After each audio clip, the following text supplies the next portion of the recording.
Good day and welcome to the Galaxy Surfactants Limited Q4 and FY23 earnings conference call.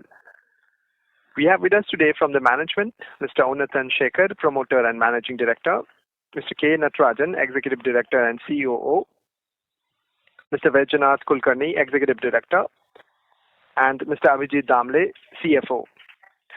This conference call may contain forward-looking statements about the company which are based on the beliefs, opinions and expectations of the company as on the date of this call.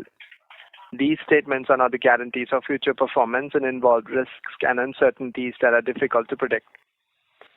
As a reminder, all participants' lines will be in a listen-only mode and there will be an opportunity for you to ask questions after the presentation concludes. Should you need assistance during the conference call, please signal an operator by pressing star then 0 on your touchtone phone. Please note this conference call is being recorded. I now hand the conference over to Mr. Unatan Shekhar, Promoter and Managing Director. Thank you and over to you, sir. Thank you. A very good afternoon to all of you, ladies and gentlemen. I'm delighted to welcome you all for this final conference call for the financial year 2022-23. Henry Ford had once said, when everything seems to be going against you, remember, the airplane takes off against the wind, not with it. Over the last 24 months, we have had one such journey, and it is important for all of us to understand the story that has played out over the last 24 months. It was exactly a year back when we had bounced back from one of our weakest quarters. While we registered a robust performance in quarter 4, financial year 21-22, for the full year, financial year 21-22, we had reported a decline in EBITDA and net profitability. Degrowth never sends a positive message, and while multiple factors did go against us in FY22, we remained confident and knew only our actions and performance could ensure growth, and growth alone could reimpose and reassure our investors. While FY21-22 was all about supply-led volatility, FY22-23 was all about managing demand cutbacks and astute risk management in an extremely volatile and corrective supply environment. Just to give you a glimpse, our major feedstock fatty alcohol, which constitutes 50 to 55% of our raw material purchases, corrected 50% just in the last 12 months. But when we compare it quarter on quarter, that is quarter 4 FY23 versus quarter 3 FY23, it has remained flat. Such has been the magnitude of correction that any speculative positions or wrong calls could have dented the business severely. A highly capable and experienced team with a strong understanding of the raw material markets, combined with a relationship quotient built over decades with our vendors, gave us the real edge in this market and ensured our march in FY 22-23. Capabilities built along with perseverance and persistence, combined with small consistent efforts, ensured we record our best financial performance till date. Truly a remarkable turnaround when compared to our performance 12 months ago, given the highly volatile macro backdrop. The consistency demonstrated by the team is worthy of praise, and I take this opportunity to acknowledge and thank each one of them for the same. Ladies and gentlemen, while numbers are lag indicators, one of the leading indicators is the equation we share with our customers. It gives me immense pleasure to share with you all that this year we received 2 prestigious awards from 2 of our key customers. Firstly, the Clean Future Partner Award from Unilever. This award was only given to 6 suppliers globally who have partnered with Unilever and through multiple innovations enabled them in their journey towards a cleaner future. Secondly, the Supplier Excellence Award for Global Fabric and Home Care segment 2022 from Procter & Gamble.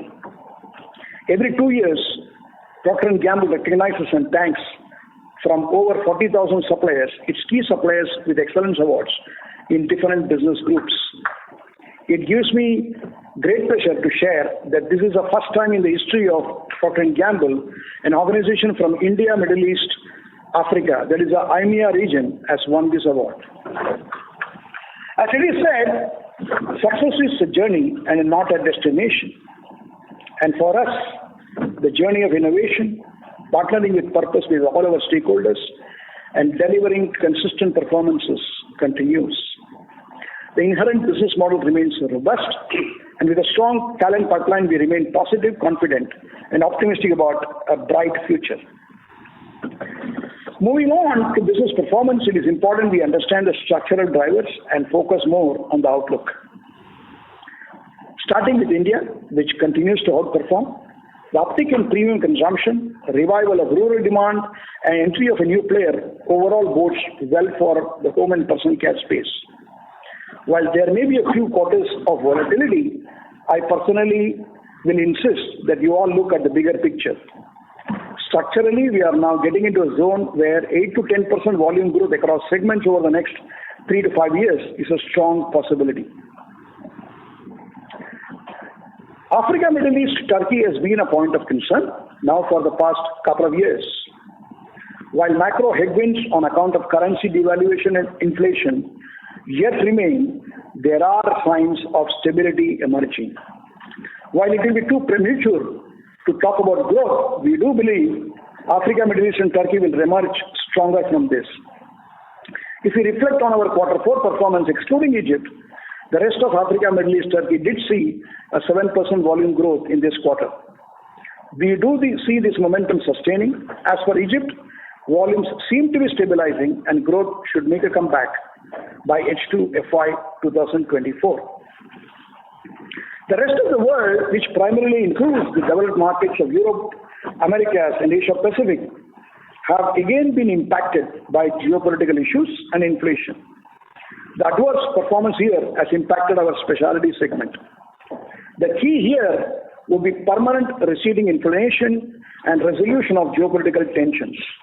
This holds the key because the bulk of the personal expenditure in the developed world today is being directed towards consumption of basic mass and prestige products, adversely impacting the frequency of premium consumption. While price hikes taken by major FMCG players did ensure top-line growth, across the board they have reported a volume decline. Their volumes hold the key for our specialties. With raw material prices and freight rates correcting, we do believe demand will make a gradual comeback. War resolution will further boost consumption in Europe, which holds the key for us. While the demand scenario barring for India remains hazy, our complete focus for FY24 will be to ensure sustainable volume-led growth. The last 3 years have been flat in terms of volumes, and while we have grown in terms of our profitability due to better mix, efficiencies, recoveries, and exchange, volumes hold the key. The targets, as stated previously, remain the same. A volume growth of 6 to 8%, EBITDA growth higher than volume growth, and PAT growth being higher than EBITDA growth, with ROC in the 22% zone. The structural framework that has enabled our growth over decades remains the same, and volumes are an integral part of it. Therefore, continuing from Q3, we specifically would refrain from giving out an EBITDA per metric tons guidance for FY24, but as stated previously, it is safe to assume that your company will aspire to grow in terms of volumes as well as EBITDA for the coming year. To conclude, ladies and gentlemen, it is said that success in business is all about building relationships, talent pipelines, great products, robust processes, consistently and passionately. At Galaxy, we have done this for the past 4 decades, and the ensuing decades will be no different. Thank you very much, ladies and gentlemen. We are now ready to take your questions. Thank you. Thank you very much, sir. Ladies and gentlemen, we will now begin the question and answer session. Anyone who wishes to ask a question may press star and 1 on your touchtone telephone. If you wish to remove yourself from the question queue, you may press star and 2. Participants are requested to use only handsets while asking a question. Ladies and gentlemen, we will wait for a moment while the question queue assembles. To ask a question, please press star one now.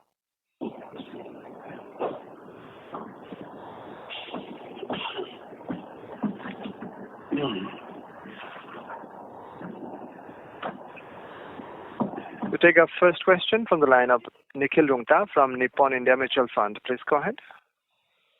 Yeah, hi sir. Thanks for this opportunity. Sir, you indicated that the volume growth for next 3 to 5 years would be 8 to 10%, but you are guiding for 6 to 8%. I mean, no. When we mention 8 to 10%, we are talking about an optimistic possibility for India, for the domestic India consumption. We mentioned 8 to 10%. We see a good possibility as far as India, that is local India. Whereas when you talk about your guidance, it will be global consolidated volume. Okay? Okay, so 6 to 8% is what you are looking at. That is global consolidated volume. Yeah. Okay. And if you also can guide in terms of performance and specialty, what type of volume we are looking in each of them? So as we said, that the proportion of performance to specialty has been around 2/3, 1/3, and we believe that it will continue to remain around that particular zone. Okay. So my second question is on margin. I mean, in opening remark, you mentioned that you will stop giving EBITDA per ton from going forward. But in terms of raw material, the prices are falling now. So what type of margin visibility should we have on that particular aspect? Yeah, Natarajan, yes. So essentially, as we said, the margins will be a combination of the volumes that will happen plus the product mix. So our objective is to ensure that we are able to capitalize on every opportunity in terms of volume growth.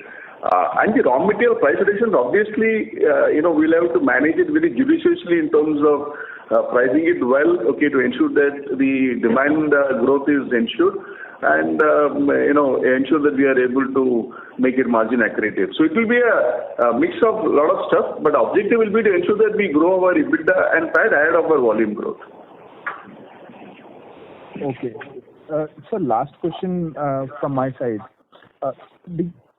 What's your view on U.S. market now? I mean, our specialty was impacted last year because of U.S. market. So what's the view now? So U.S. also, if you see, U.S. has been, the market has been on the inventory corrections, the pipeline inventory, because I think the entire pipeline from the Walmarts to our customers, I think they have had an overhang of inventory. Our discussions with customers in the U.S. tell us that probably by the end of this quarter, they should have been done, okay, with the inventory corrections. And so we do expect that, we'll start having the demand coming back from Q2 of this financial year.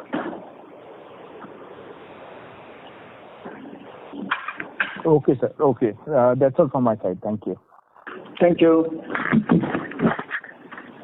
Thank you. We take the next question from the line of Sanjesh Jain from ICICI Securities. Please go ahead. Yeah, good afternoon, sir. Thanks for taking my question. Good afternoon. Yeah, quickly on this realization, if I look at for the performance, I thought that LA has sharply corrected, but if I look at the realization for performance chemicals, sequentially it has improved. And in contrast, if I look at the specialties, there is a significant decline in the realization. Can you help us reconcile specialty decline is largely because we have sold lower to the US and Europe and hence the mix has deteriorated? Is that the thing? And on the performance, can you help us understand that? Yeah, you're right. So actually the mix has been not favorable in terms of better realization. So that is what has impacted the lower realization in specialty. And in performance? Again the mix. So it makes a difference. Yes. So performance also in terms of the way the mix has within our performance also has led to a better realization there overall. No, I thought LA is a common denominator. I can understand LAPSA and ethoxylate, but they were very small proportion. But otherwise, LA was a common denominator, and that's falling very sharply. Despite that, if I look at on a YOY basis or a sequential basis, there is an improvement. So what is leading this? What kind of mix? You're telling me that there is more SLS than SLES? No. So one is that you have, obviously in performance, you have a mix in terms of various grades of SLS and SLES. We have the dry form, we have the liquid form. Okay, so there are various components of mix within my performance products. The other is also how we are able to manage the risk positions in terms of our fixed alcohol. Okay, is also very important in terms of how do we manage the realizations in performance products. So that's what Shekhar alluded to in his opening speech as to how the team has managed this particular aspect very well. So the combination of all this is leading to a better realization in our performance products sequentially. Got it. The next question is on the ADD, which has been imposed by India on the LA. How is it going to play out for us in terms of the margin profile? Will it have any meaningful impact, or you think that's a non-event for us? No, so I think first we need to also know that this levy has been something that the entire industry, us and our customers have been contesting very, very heavily and intensely with the Director General for Trade Remedies. So first thing is that, and this particular contesting will continue. So this levy, let me clarify, is only for imports made for domestic supplies. So it is not applicable for imports that are made to cater to our export business. Fair. So what we're doing is that this notification has come in 2 weeks back. So we are reviewing this notification and in discussion with our legal team in terms of initiating all remedies available to us under the law to contest this levy. So it's not that we have just accepted it. Because any such levy which is inflationary is something that we need to contest, and we firmly believe this is unjust. So we are also in discussions with our domestic customers and strategic vendors to understand how they are going to be adjusting and responding to this levy. Because finally, this levy is going to be inflationary, and the impact of this levy will largely be borne by the end consumers.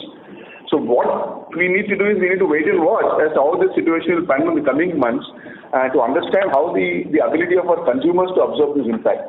So yes, so there's a wait and watch game, contesting the levy, understanding, engaging with our domestic customers, engaging with our strategic vendor partners, and also waiting and watching as how the consumers finally end up absorbing this impact. Got it. But theoretically speaking, assuming that it remains unchanged, will it have any impact on the margins for us? No, so that is not something that, so we will then have to find ways, okay, to be able to be engaging with the customers, with our vendors.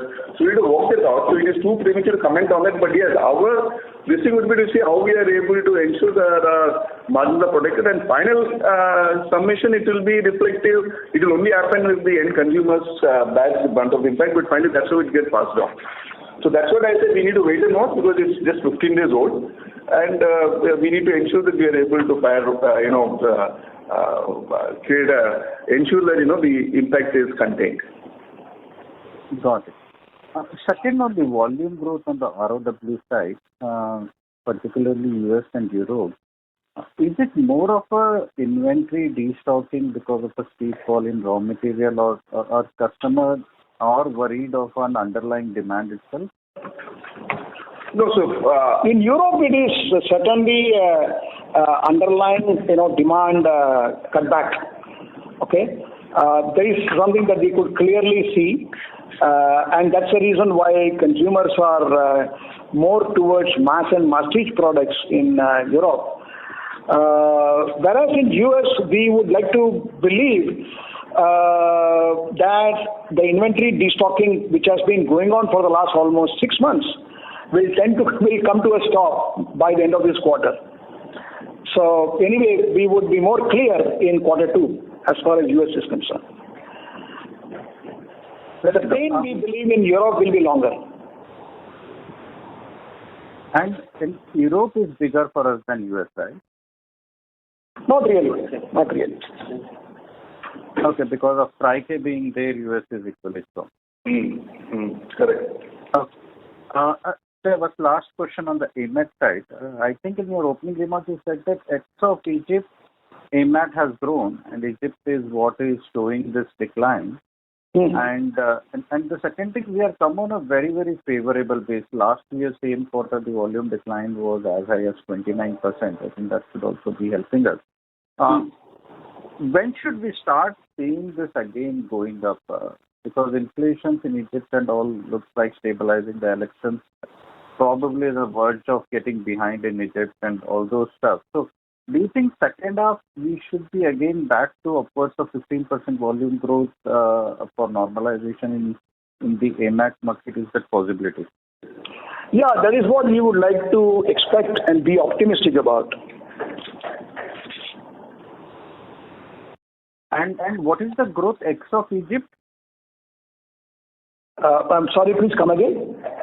What is the growth in this quarter in the AMAT region excluding Egypt? We said 7%. 7%. We said 7%. Got it. Thank you. That's it from my side, and best of luck for coming. Thank you. Thank you.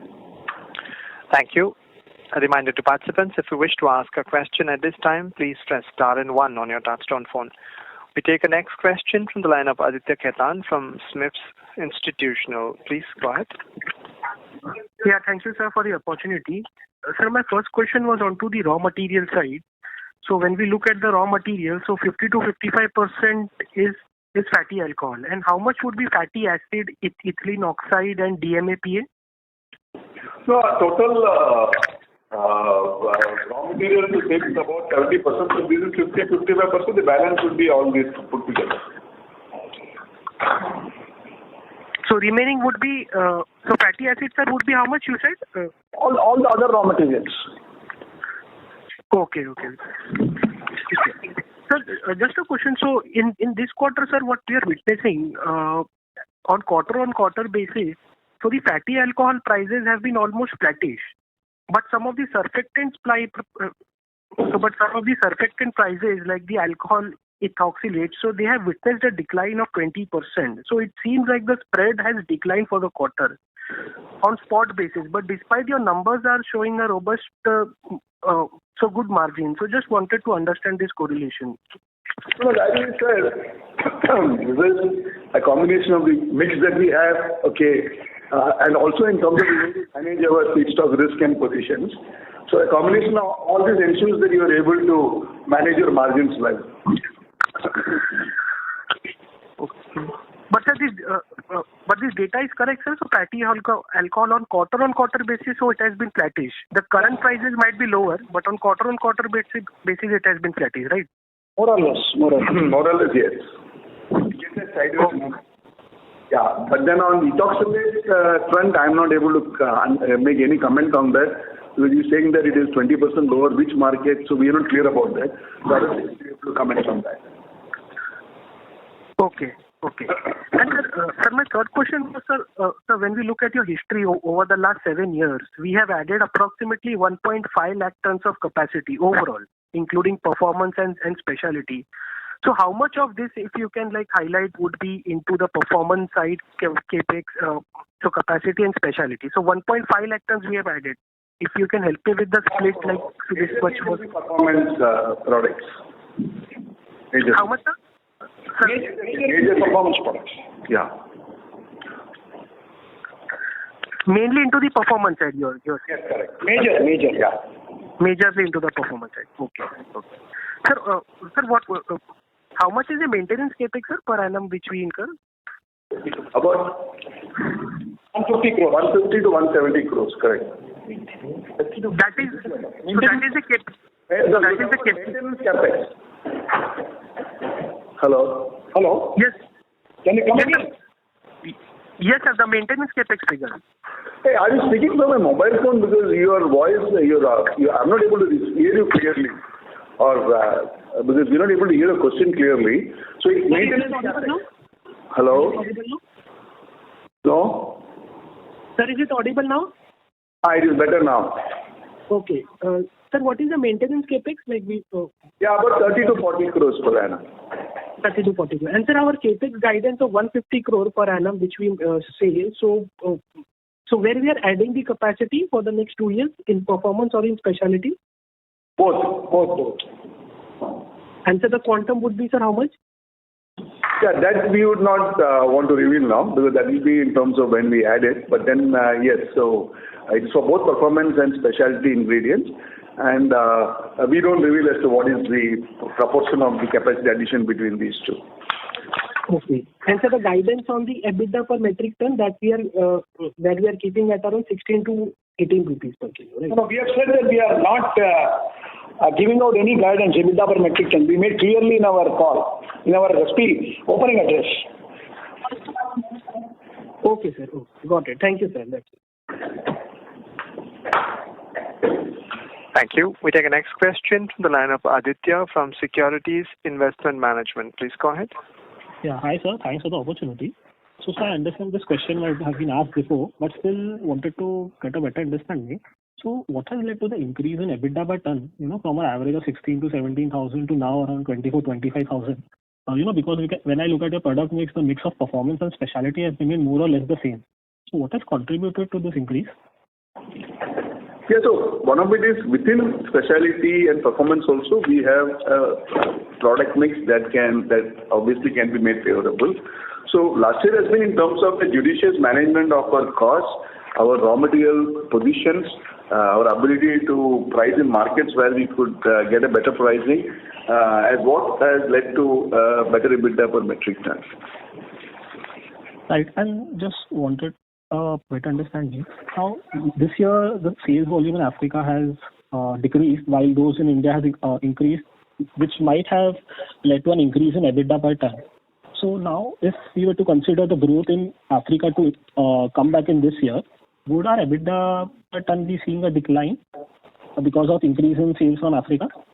No, we want to ensure that we grow. We need to ensure that we grow our demand profitably. First is for the demand growth to happen in Africa, Middle East, Turkey, then we will take all the appropriate positions to ensure that we leverage on the demand growth, because that is important. How it pans on EBITDA is something that will be a derivative. Okay, so we don't price based on EBITDA per metric ton as a derivative. So it's important that we need to understand this. Sure, sir. I'll come back in there. Thank you. Thank you. We take the next question from the line of Rohan Gupta from Nuvama. Please go ahead. Hi, sir. Good afternoon. Sir, first question is just a clarification on our revenue from specialty care business. So, since in the current quarter presentation, we have not given the revenue from the current quarter in specialty, but it works out roughly 245 crores from specialty. Just wanted to reconfirm, is that number right? Yeah. Okay. So, sir, that marks a very sharp fall, almost 45% on YY, and even a very significant fall from 400 crore in Q3 to 245 crore in Q4. You mentioned that a couple of reasons, especially destocking in the US markets and the poor performance from Europe. This is also marked by deterioration in average realization because of changing product mix. That's what you highlighted. But sir, still what we understand that the specialty care markets, especially in US and Europe, is a pretty stable market, irrespective of this destocking and the kind of industry which we cater, which is FMCG led. We just wanted to understand that has there been any couple of products or the 2 to 3 products concentration which has impacted which has led to such a sharp fall in revenue from specialty, or it is across the product basket? Number one. Second, you mentioned that we expect the performance to start improving only from H2. Do we expect that the specialty care run rate will continue like this in the first half? So first of all, I say with regard to the revenue, one thing that when you look at these numbers, we also understand that the freight rates have corrected very significantly. Okay, freight rates have come down by almost, they're just almost by 150% into these regions, into Europe and US. So that itself will have a reduction in the revenue portion of the specialty ingredients. Okay, so that's very. Second is when you said that it's a very, the specialty ingredients goes into a lot of prestige products, okay, in US and Europe. Now there, the inflationary situation has actually reaching the whole demand by the consumers towards more of mass and masstige products.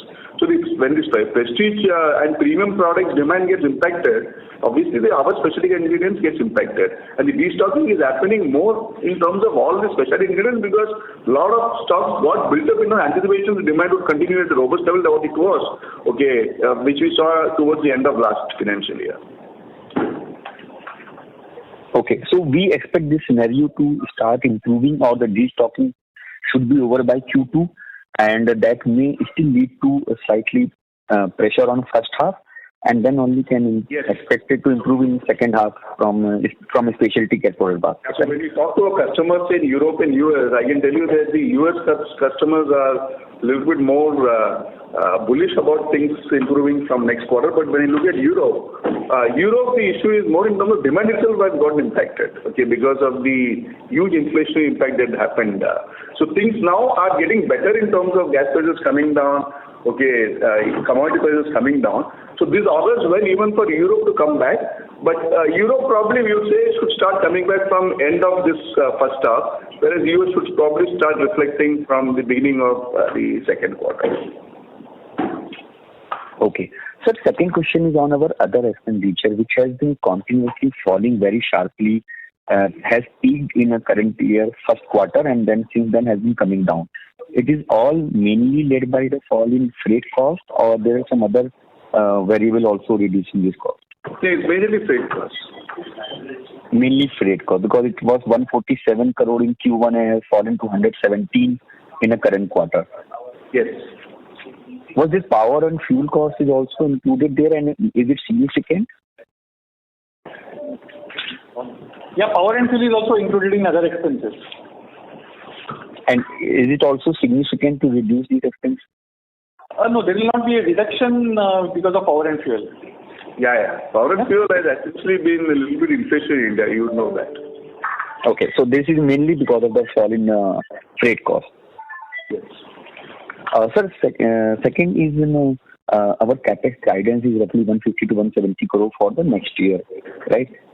We are already sitting at almost 150 crore rupees kind of cash and bank on the balance sheet, and expected to further generate solid cash flow next year, in 24. Any expectation which we can have in terms of the increased payout or the utilization of the surplus cash which we will have? So the payout that we do, we have a very clear dividend payout policy, and like you see this year, the dividend payout has been pretty good. Okay. Now, with regard to the cash, we do have a clear this thing in terms of our plans for capacity additions, and also in terms of certain infrastructure requirements that we need to do. So we have good judicious use for our cash that we generate. Sir, third question, if I am allowed, on this is further clarification on add-on LA. So you mentioned that definitely their customers are still challenging it, but this is primarily for the on the imports made for the domestic supplies. I think it will be very challenging for the government to determine in terms of that for the company like us, for the export, the raw material used for the export purpose and for the domestic supplies. I mean, how the government is going to address those issues, and in terms of overall raw material, if I understand that it is still being contested, but if the duty continues, do you see that since our business model is like that, everything is passed down to the end customer, it will be completely passed down to the end customer, or we have to for some time bear some kind of impact on gross margin? So first of all, in terms of your first question, in terms of how does the government keep control, government has enough and more methods and rules available to take care of what is imported for domestic and what is imported for export supply. And that's been in place for the last 30 years since I have been handling this. So that's not an issue. So very simple and a clear and a very transparent mechanism that the government has. So that's not an issue. Now, as for the second thing, is very clear. Any levies of these types have to finally get passed on. And that will happen. It's only the time the consumers have to adjust to the new equilibrium, and we need to wait and watch as to how they adjust to this new equilibrium. And that's the way it will be. Like if you last year when the commodity prices went up significantly, finally it led to consumers absorbing it, correct? The same rationale holds good here also. There will always be temporary situations which will cause some perturbations, but that is the case with any shocks that are given to the system. No? Okay, that answers. Thank you so much. Thank you. We take a next question from the line of Vipro Srivastav from InCred Capital. Please go ahead. Am I audible? Yeah. Yeah, just wanted some guidance on the AMID division. So as you said that AMID business is expected to improve, but if we look at the PMI data and the inflation part, it's still at multi-year highs. So what are the signs which you're observing on ground, which is an indicator that it might improve in the coming quarters? So based on the currency devaluation has happened in 2016, and the degree has been almost similar this time. We have typically seen the equilibrium getting established over a period of something like 9 months, 6 to 9 months. And the similar trend is visible. The currencies are stable for last few months, and that's the reason we have talked about that the countries which are affected, which is predominantly Egypt and Turkey, have started to show some signs of stability. And we really hope that in the coming quarter, they will follow a similar pattern of the previous devaluation when it happened, almost something like 80 to 100% devaluation. So we have to wait and watch, but I think based on our empirical data of similar shock, that's the time required. And we are very closely in touch with customers, and we are seeing some resolution happening. And based on that only, we are very hopeful and optimistic as we go into the next quarter. Right. Second question which I had was that if we look at Galaxy's result quarter on quarter, quarter 4 has been the heaviest. I mean, it had been posting good revenue numbers compared to previous quarters. But this trend has changed in this year results. I mean, quarter 4 has been the weakest, if I'm not wrong. So, anything which has changed, or is it just because of the AMID part? Any views on that? See, as we said, the top line has a relationship in terms of feedstock prices. We did mention that the feedstock prices have seen a correction of almost 50% this year, but it has been quite flat in the last 2 quarters. So today, lorry vehicle prices are around 1350 to 1400, which used to be as high as 2000 and 2200 in the beginning part of in the first 2 quarters of the last year. So the revenue is as a proportionality with respect to the feedstock prices. Does that answer your question? Yeah, sure. And one last question, if I'm allowed to ask. So you mentioned that in the U.S. market, it's more related to destocking of inventory, right? But if you look at other macroeconomic indicators, it also points that a recession might be imminent in that country, and it might also impact consumer spending in the U.S. market. So any signs of that, or is it just too early days? What are your views on that? The US has enough and more problems to handle. First one is in terms of the debt ceiling that they have to take care of. So I think that is what even our customers seem to be a little bit concerned as the markets are. So what they're going to do. Recession, as our customers say, that it can be like for a shorter time and at a lower level. That's what they indicate, even if that happens. But the main issue is in terms of they have to resolve this debt ceiling stuff. So I hope that they do that in the next 1 week to 10 days. That's a bigger issue that we need to grapple with as far as US is concerned. Got it. Thank you. I'll get back in line. Thank you. We take a next question from the line of Rohit Nagraj from Centrum Broking. Please go ahead. Yeah, thanks for the opportunity. Shekhar sir, in your opening remarks, you mentioned about the new company.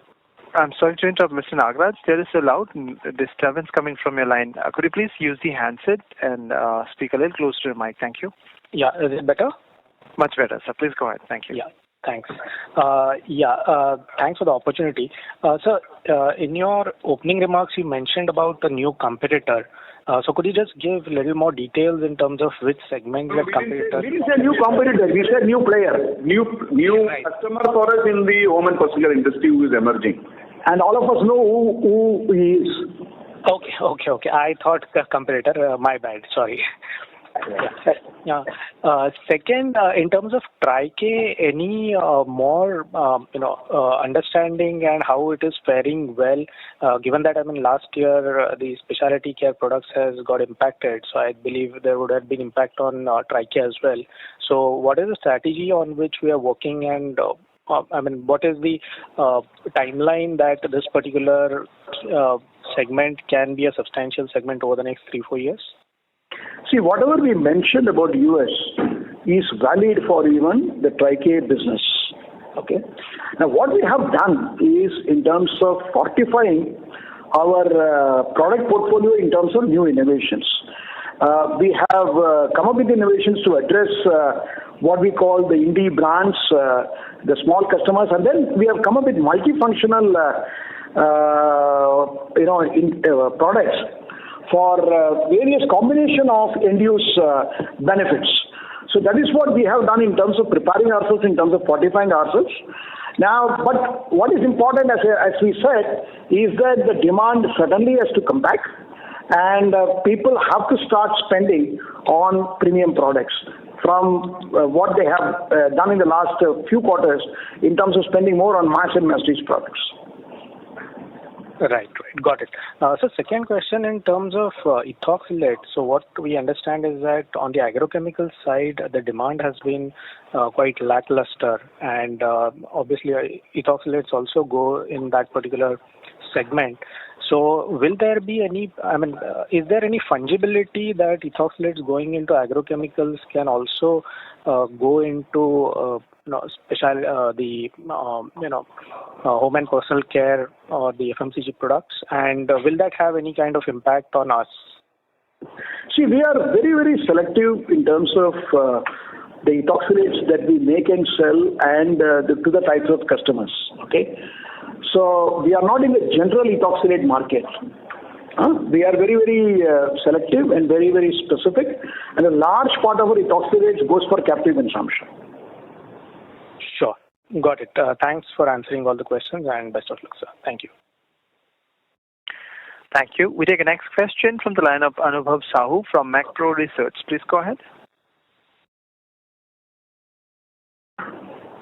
Hello. Thanks for the opportunity. So a couple of questions. First of all, wanted your comment on the volatility of fatty alcohol prices. The prices which we have seen in fiscal year 22 and 23 were probably due to unprecedented situation, labor shortage in plantation or supply side issues. They may not repeat so frequently. So going forward, would it be reasonable to think that now the prices would be more range bound? Just wanted your opinion on that. Yeah. So essentially, if you see, I don't think there are any supply constraints. But today, now, in terms of availability of labor, so I think that has all come back to normal. But I think there have been talks of El Nino. There can be some impact on production and all that. We need to wait and watch. But barring those sort of situations, we know that the demand seems to be tepid in terms of the palm oil. So it should be more flattish. We don't expect any great spikes. Except if there is going to be a supply side issue in terms of weather pattern. Got it. And secondly, on the domestic market, we seem to have had a good turnaround for last 2 to 3 quarters. Good volume growth here. So would you want to call out which end markets are doing well for us in India? And any comment on channel inventory that looks like on a normal level, and do you see any pockets where the discretionary spending is having an impact on any of the sub product categories? So India, typically the growth has been, I think India as a market is majorly tilted towards mass and masstige products. So the growth is across these two segments. The premium and prestige segment, which has moved to the D2C channels, yes, there have been, although it's a small portion of the market, there have been some corrections, but I think that also should start coming back. But yes, India has been growing across the mass and masstige segments. As you know, rural demand has been something that started making a comeback now. So urban has been making a major portion of the growth that has happened. And so that composition of the market growth continues. D2C brands should start picking up in the coming quarters. Okay, that's great. That's very helpful. Yeah. Thank you. We'll take a next question from the line of Shalini Gupta from East India Securities. Please go ahead. Yeah, sir, I had a couple of questions. Sir, performance surfactants volume growth is 12% for the quarter. So, what would have driven this growth? If in case you've discussed this, I'm sorry because I joined the call rather late. So it is not 12%. It's not 12%. No. Performance surfactants growth has been about, as far as only for the quarter, yeah. For the quarter it has been 12%. And as you said, a large part of it has been driven by the growth in domestic India. Okay. And sir, Turkey and Egypt are two very important markets for you. Now, some of the people who are selling to Turkey and Egypt say that they have experienced very, very significant growth in those markets. So, sir, what has been your experience in Egypt and Turkey? As you said, we are seeing a revival in terms of consumption. Last quarter, as you know, we have grown 7% on rest of Africa, Middle East, Turkey, other than Egypt. Okay, so we do see certain green shoots in terms of consumption coming back. In these. Which industry is it you're referring to when they say they are seeing a good growth in Egypt and Turkey market? Consumer. The local markets there. No, see, these are companies. Lot of you would know, I'm sure, that there are lot of our domestic consumer companies who have large presence in Egypt, Turkey. They have a large international presence. And in the call, they said that these two markets, particularly, they mentioned have done very well. So I'm just referring to that. Okay, so no, that we need to understand the base volume because their presence in those markets is pretty small. Base volumes. Okay, so the base volumes are small and they would have seen that growing. But then if you look at the overall market, because they are not present majorly into all the segments that we cater to. So, there are some of them are only in South Africa. Some of them are only, say, into Turkey. Okay, so they are also, so all of them have been talking, but their base has been low. Okay, and then they have also been into certain product categories where, yes, they may be seeing, but their base volumes are pretty low. So that is not reflective of what is happening overall in the HPC market in Egypt and Turkey. Yeah. Okay. And so second question is that, sir, USA and Europe have not recovered. And it shows in your results as well because the specialty care, and I'm talking about the quarter, specialty care volumes have declined. So I'm saying that let's assume that USA and Europe stabilize going forward, maybe first quarter or maybe second quarter of FY24. So what kind of volume growth should we expect between 10 to 12% or higher in when the recovery happens, probably second quarter or so financial year 24? Yes, so when the recovery happens, first the degrowth has to stop. So how the recovery starts happening, so I think we will have a better clarity as we move into the next quarter. So right now it will be too premature to comment. We only want the demand to come back the way our customers have been engaging with us. But then yes, to what extent it will come back, I think it's too premature for us to comment. We do hope that we are able to get into those 12-15% zone. We will be very happy if that happens. But let us wait and watch. Okay. And sir, my last question is on realization. So, sir, our main raw material, that is fatty alcohol, prices are down 50% or so to financial year 21 levels. So, realization per kg should be roughly the same as we experienced in financial year 21. That I'm talking about performance surfactants. So realization should be about 115 or so per kg. No. We are not because performance surfactants are a mix of many SKUs. Okay, So, and of various active levels. So I don't think you'll be able to come to any such conclusion there. But I'm off the mark, like say by 4-5 rupees or more. No, I don't know, because the way you calculate, I don't even know how you calculate it, so I'm not able to comment on that. No, it's basically the same, the realization which you yourself reported in financial year 21 for perfect performance surfactants as a category, whole category. Divided by the volume. So you're saying that whether that will be continued to the same way in this year? No, realization, which is basically the sales over the volume. Yeah, if the composition is the same as 21, and with the alcohol percentage, I think you may be right. Okay, if the composition remains the same. And specialty care, the realization should be 140 to 150.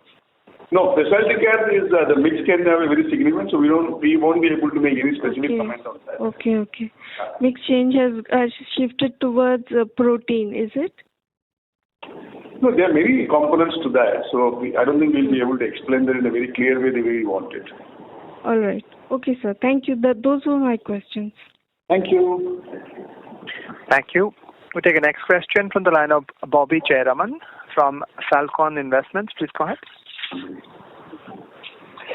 On the your total capacity, if you add it up, is 440,000 tons, right? And the volumes you did for FY23 is around 220. So you're operating at 50% utilization? No, our average capacity utilization is about 65%.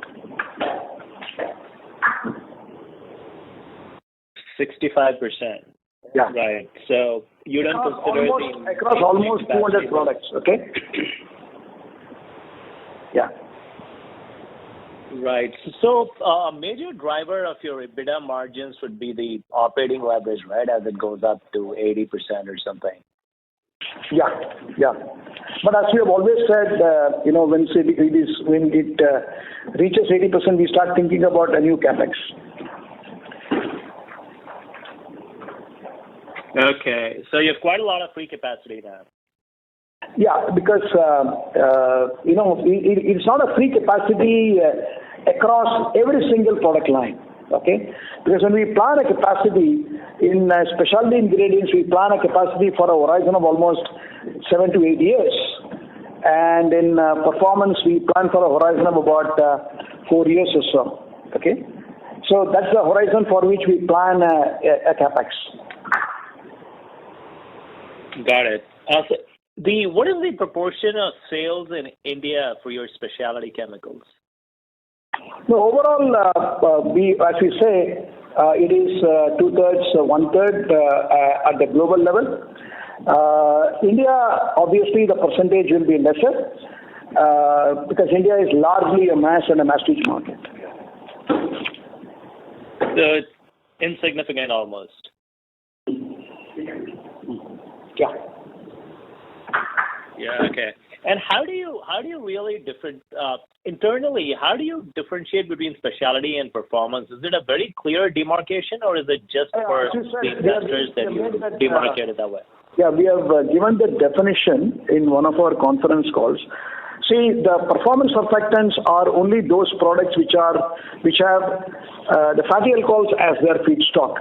And now, since fatty alcohol is a highly volatile commodity, management of the feedstock, the sourcing of the feedstock, requires a lot of skill and experience, and that's why we have classified all products which are based on the laurel alcohol as feedstock. We have classified them as performance products. And that's a simple definition. Thank you. As we lost the line of the questioner, ladies and gentlemen, we have reached the end of the question and answer session. I now hand the conference back over to the management for closing comments.